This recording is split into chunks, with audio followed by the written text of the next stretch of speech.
sa bangsamurong kababayenan. May hapon sa tanan. Ipadayon nato nga ang tingog sa kababayenan dili gyapon nato buy-an nato ang Vice Presidente Inday Sara Duterte pagka-presidente. So naata karon diri tungod sa ingon nila nga people's true sona. So ipaambit nato sa katawan nga dili tungod kay ini nga tinuod na ilang sona kani ang tinuod. Tama tong gingon ni Gobernador nga ang tingog sa katawhan, tingog sa taong bayan, kita naa karon diri sa atong mga atubangang mga katawhan. Tungod ipadayon nato nga mali ang ilang padayon nga ingon nga hustisya.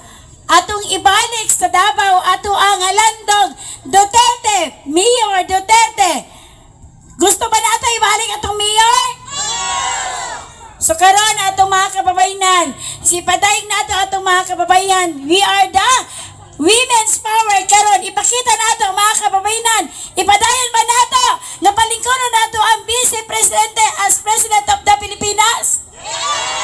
So karon kitang tanan magtinabangay o magprayer ta nga unta ang ato ang mga kababayan nga unta ato ang Presidente, Vice President Inday Sara padayon iyang tumong nga maambit atong mahimong presidente sa ato ang Pilipinas nga atong ipabalik sa ato ang Pilipinas, labi na sa Davao City ang ato ang Mayor Rua Duterte pagka-mayor sa Davao.